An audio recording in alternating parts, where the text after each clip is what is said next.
अगर आज हम इस लड़ाई को नहीं लड़ेंगे तो आने वाले समय में, आने वाले भविष्य में अपने बच्चों को हम मुंह दिखाने लायक नहीं रहेंगे। हमारे बच्चे हमसे सवाल करेंगे, जिस समय हमारा संविधान खतरे में था तो हमारे गार्जियन क्या कर रहे थे। एक वोट का अधिकार, लिंग, जाति, भाषा, धर्म के आधार पर भेदभाव नहीं। गोरा हो, काला हो, कोई को, टाटा हो, बिरला हो या गांव का झोपड़ी में रहने वाला आदमी, सबको एक वोट का अधिकार है। ये जो संविधान ने आपको मालिक बनाया है, हम इस मालिकाना को बनाए रखने वाले में से हैं कि आपका ये मालिकाना बना रहे। मोदी जी इस मालिकाने को छीन लेना चाहते हैं। वो 5 साल की बात नहीं करते, वो 47 और 49 की बात करते हैं। तानाशाही थोपना चाहते हैं, छोटे छोटे दलों को खत्म कर देना चाहते हैं। नवीनगर प्रखंड के ग्राम पंचायत चनरगढ़ के पावन वसुंधरा में आज हम लोग आदरणीय महागठबंधन के उम्मीदवार श्री राजाराम सिंह के वोट के लिए आपके बीच आए हैं। जानदार उम्मीदवार हैं, शानदार हैं, लोकप्रिय हैं, गरीबों के रहनुमा हैं। पूरा जीवन इन्होंने संघर्ष में बिता दिया। ऐसे नेक इंसान उम्मीदवार को लेकर के आपके बीच हम लोग आए हैं। और मैं ग्राम पंचायत बैरिया के रहने वाला हूं। मेरा नाम उपेंद्र कुमार है। मैं एक छोटा सा वहां जनप्रतिनिधित्व कर रहा हूं पंचायत का।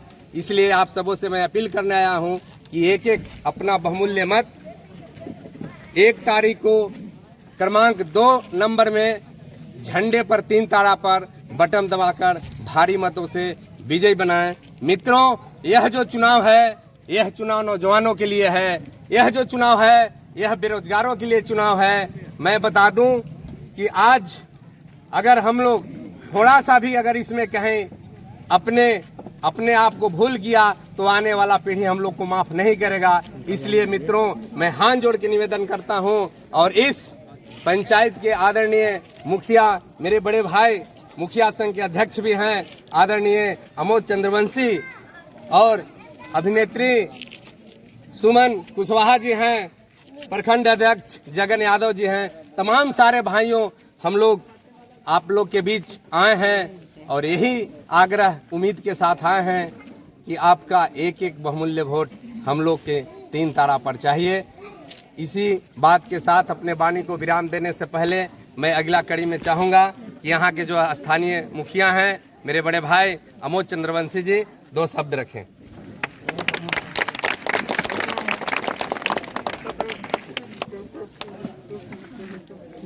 बहुत बहुत धन्यवाद उपेंद्र बाबू।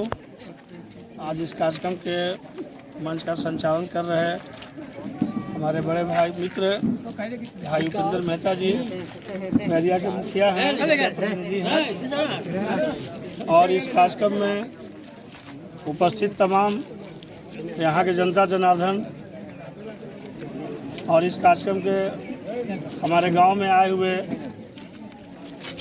भाकपा माले इंडिया गठबंधन के उम्मीदवार आदरणीय पूर्व विधायक आदरणीय राजाराम बाबू, पूर्व वार्ड पार्षद भोला यादव जी, सुमन कुशवाहा जी, जगन यादव जी, और इस नवीनगर में तेज तर्रार युवा नेता भाई कल्लू चंद्रवंशी जी। मैं आप सबों का इस चंद्रगढ़ गांव में आप सबों का हार्दिक अभिनंदन करता हूं, आप लोगों का स्वागत करता हूं। आप यहां आए हैं, बहुत खुशी की बात है। चुनाव का समय चल रहा है, आप इंडिया गठबंधन से उम्मीदवार हैं। हम आपसे अनुरोध करेंगे कि आप काफ़ी समय हो गया है, काफ़ी लेट से आप आए हैं। कोई बात नहीं है, चुनाव का दौरा चल रहा है, लेट होता ही है। लेकिन आप जो जिस उद्देश्य से घूम रहे हैं, गांव घूम रहे हैं, हम लोग को भी बहुत सी अभिलाषाएं हैं आपसे उम्मीद है कि चुनाव जीतने के बाद हमारे जो काराकाल के जो सबसे अंतिम पंचायत है, यह अंतिम पंचायत है और ये कृषि क्षेत्र भूमि है, कृषि के क्षेत्र में यह पिछड़ा हुआ है। सिंचाई की यहाँ बहुत समस्या है, बेरोजगारी बहुत है। हम आपसे यही अनुरोध करेंगे कि आप चुनाव जीत करके जब जाएं तो हमारे के यहाँ के किसानों के बारे में, नौजवानों के बारे में, यहाँ के जो छूटी हुई जो विकास के जो कार्य हैं उसे ससमय पूरा कराने का कार्य करें। यही आशा और उम्मीद के साथ मैं आपसे प्रार्थना करता हूँ कि आप जीत करके जाएं तो हमें उसका लाभ जरूर दिलाएं।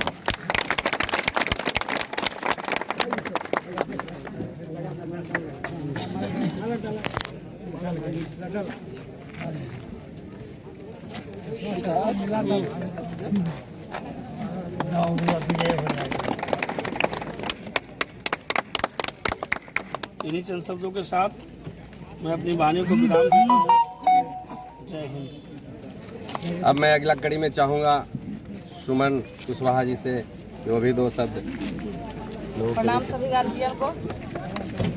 मैं सुमन कुशवाहा कुटुम्बा प्रखंड की पूर्व जिला पार्षद हूँ। क्षेत्र संख्या 24 से 2016 में मैं निर्वाचित हुई थी और मैं औरंगाबाद लोकसभा से आती हूँ, लेकिन फिर भी मैं काराकाट लोकसभा के लिए आप सबों के बीच बस एक ही निवेदन करने आई हूँ कि हमारे गार्जियन माननीय राजा राम सिंह जी को, जिनका चुनाव चिन्ह झंडे पर 3 तारा है और 2 नंबर पर है, मैं बस यही अपील करूंगी आप सभी गार्जियन से कि हमारे नेता राजद के सुप्रीमो माननीय लालू प्रसाद यादव जी ने बहुत ही उम्मीद के साथ आप सबों के बीच आपके स्थानीय नेता माननीय राजा राम सिंह जी को काराकाट का उम्मीदवार बना करके भेजे हैं, लोकसभा का प्रतिनिधित्व करने के लिए भेजे हुए हैं।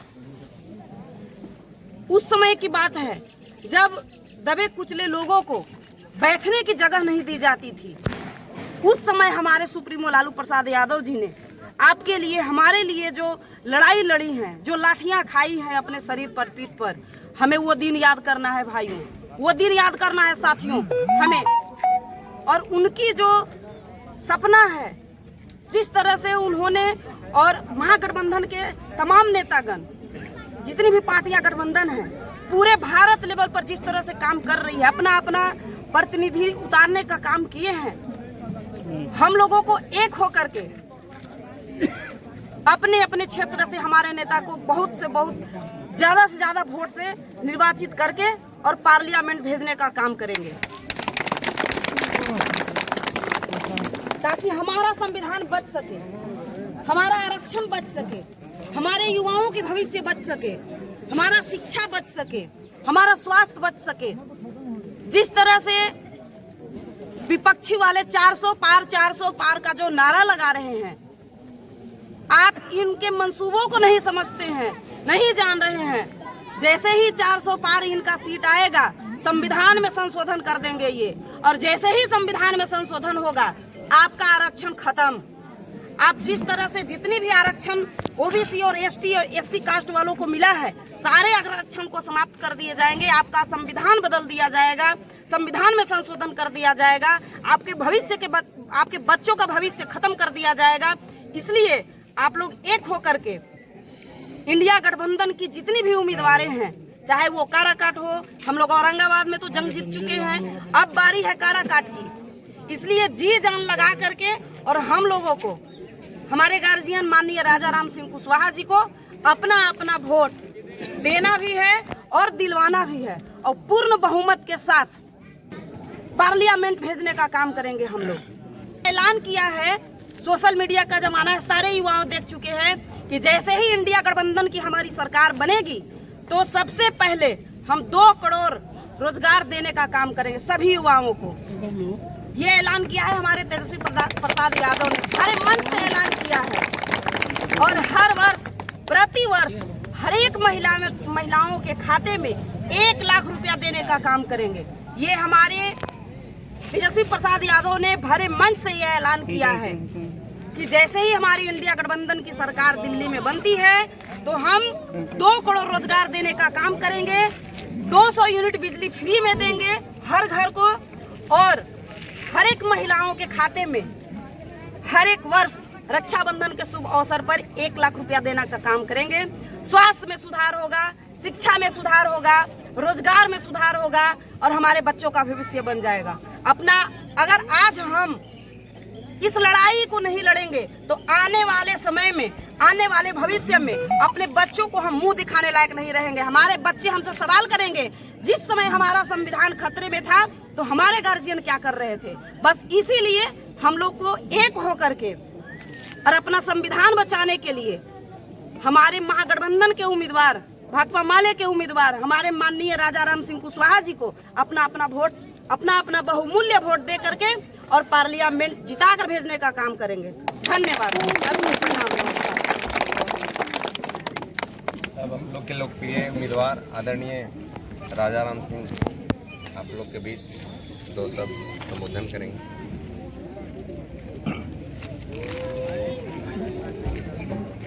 अध्यक्ष जी, इंडिया गठबंधन जिंदाबाद, जिंदाबाद, जिंदाबाद। मुखिया जी और सभी ग्रामवासियों, आप सबको नमन मेरा। आप देख रहे हैं कि एनडीए गठबंधन लगभग विश्वास हो चुका है। अभी एक भाई साहब कुछ बोले जिस पर थोड़ी हलचल हुई थोड़ी सी सभा में। असल में हम इसी अधिकार के लिए लड़ने वाले लोग हैं कि आपके बोलने की आज़ादी, आपके वोट देने की आज़ादी बची रहे। आपका ये जो पावर है कि बड़ा से बड़ा प्रतिनिधि आपके बीच में आए, हाथ जोड़ के आपको अभिवादन करे, ये आपका अधिकार सुरक्षित रहे। हम लोग इसी के लिए लड़ने वाले लोग हैं। पहली बात तो ये हम कहना चाहिए, हम लोग तानाशाह लोग नहीं हैं। तानाशाही अभी मोदी जी ला रहे हैं। हिटलर की विचारधारा पर चलने वाले लोग इस देश में तानाशाही थोपना चाहते हैं। वे लोकतंत्र को ख़त्म कर देना चाहते हैं। तो लोकतंत्र मतलब क्या? एक वोट का अधिकार, लिंग, जाति, भाषा, धर्म के आधार पर भेदभाव नहीं। गोरा हो, काला हो, कोई को, टाटा हो, बिरला हो या गांव का झोपड़ी में रहने वाला आदमी, सबको एक वोट का अधिकार है। ये जो संविधान ने आपको मालिक बनाया है, हम इस मालिकाना को बनाए रखने वाले में से हैं कि आपका ये मालिकाना बना रहे। मोदी जी इस मालिकाने को छीन लेना चाहते हैं। वो 5 साल की बात नहीं करते, वो 47 और 49 की बात करते हैं। तानाशाही थोपना चाहते हैं, छोटे छोटे दलों को खत्म कर देना चाहते हैं, दूसरों को नहीं अपने घटक दलों को खत्म कर देना चाहते हैं। इसीलिए हमारे साथियों ने रखा आपके बीच में कि संविधान में 10 साल में जितना छेड़छाड़ हुआ है, जितना बदलाव हुआ है, एक एक करके अधिकार छीने जा रहे हैं, उसका स्वरूप बदला जा रहा है संविधान का। और लोगों में इसीलिए आशंका है कि अगर 24 में ये आएंगे तो संविधान ये नहीं रहेगा। अम्बेडकर लिखित संविधान नहीं रहेगा। मनुस्मृति को ये संविधान बनाएंगे जिसमें छुआछूत और जाति व्यवस्था की चर्चा है, जिसमें ये चर्चा है कि अगर दलित या महिलाएं वेद सुनते हैं तो उनके कान में पिघला हुआ शीशा डाल देना चाहिए, और अगर पढ़ते हैं तो जीभ काट लेना चाहिए। जिस ग्रंथ में यह बात लिखी हुई है उसको ये भारत का संविधान बनाना चाहते हैं। आज की तारीख में आपको है मंजूर? नहीं। समाज का हर जाति वर्ग में पढ़ने वाले लोग हैं, बच्चे हैं, बच्चियां हैं, पढ़ने में बहुत आगे जा रहे हैं, और आप कह रहे हैं कि शूद्रों को और महिलाओं को पढ़ने का अधिकार नहीं होना चाहिए। ये तो कतई मंजूर नहीं है।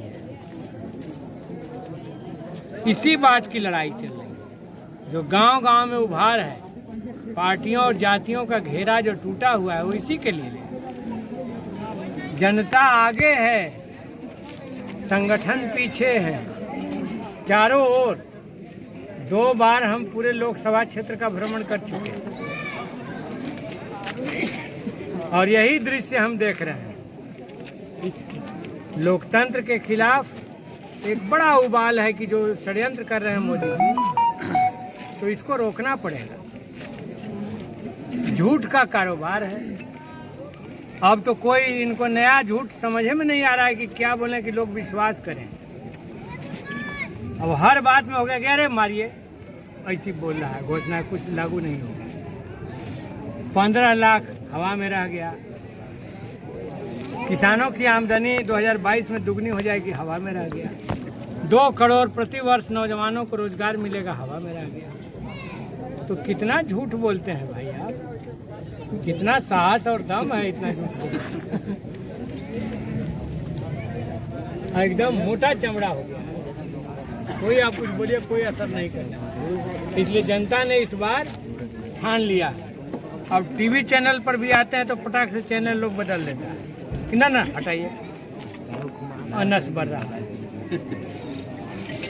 और इंडिया गठबंधन के प्रति नौजवानों का भरोसा जगा है कि हाँ, ये लोग हैं जो चुनाव में नहीं बोल रहे हैं। केवल इन्होंने 17 महीने की सरकार चली तो 4.5 लाख 5 लाख नौकरियां पैदा की।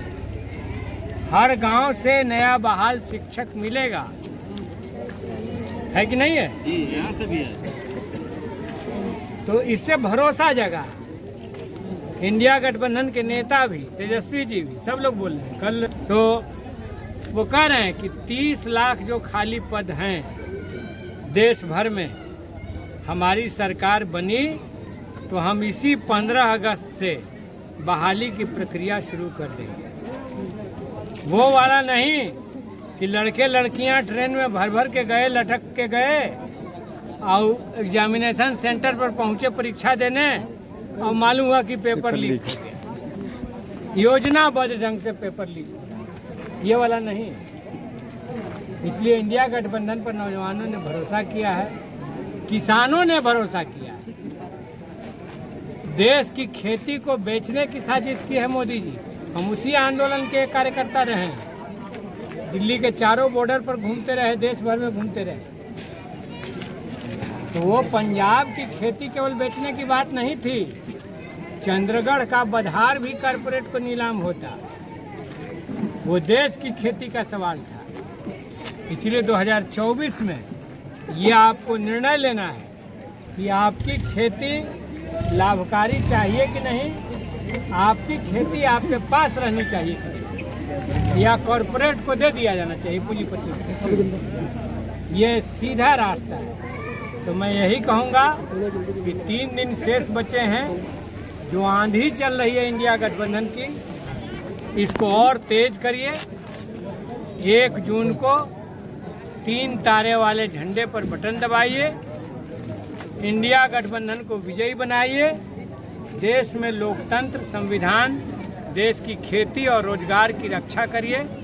इन्हीं शब्दों के साथ आपको धन्यवाद देते हुए मैं अपनी बात समाप्त करता हूँ। बहुत बहुत धन्यवाद। नेताजी, आपसे एक और डिमांड हमारी है। हमारे यहाँ बगल में उत्तर कोयल नहर है, बगल में नगर है, और हम लोग का जमीन जो है आसिंचित रह जाता है। मैंने बगल में समुंदर और प्यासी भी नाम मर रहे हैं। आपसे करवट प्रार्थना है कि आप जब चुनाव जीत जाइए तो उत्तर कोयल नहर से हमारे पंचायत के जो अंतिम छोर है, यानी कि मुनगा कर, आप उसको लिफ्ट इरीगेशन के माध्यम से पानी गिरवा दीजिए। 2 पंचायत का कल्याण हो जाएगा। कभी जिंदगी में नहीं भुलाएगा। नानी के लिए हम लोग काफ़ी हैं, है ना। सिंचाई की व्यवस्था खाली कर दीजिए। पहला चरण के बाद इस चुनाव में आने से पहले अखिल भारतीय किसान महासभा, जिसके हम महासचिव हैं राष्ट्रीय, उसके बैनर तले नंदलाल यादव, बालेश्वर यादव जिला परिषद सदस्य हैं। इनके नेतृत्व में उत्तर कोयल नहर किसान संघर्ष मोर्चा बना। 52 दिन तक मदनपुर की पहाड़ियों में धरना चला। नारा यही था कि जीटी रोड के नीचे पानी इस बार ले आए। सुनो ना, लेके चलो ना। और पानी गया चलो, संघर्ष के बाद। पिंटू ले लो। तो आपको यही आश्वासन दे सकते हैं कि किसान महासभा के जरिए भी और सांसद हो जाएंगे तो तो सांसद का पावर भी आपके सिंचाई के लिए लगेगा, यही हम कर सकते हैं। साथियों, नेशनल जनमंच को सब्सक्राइब करें, साथ ही बेल आइकन की घंटी को बजाएं।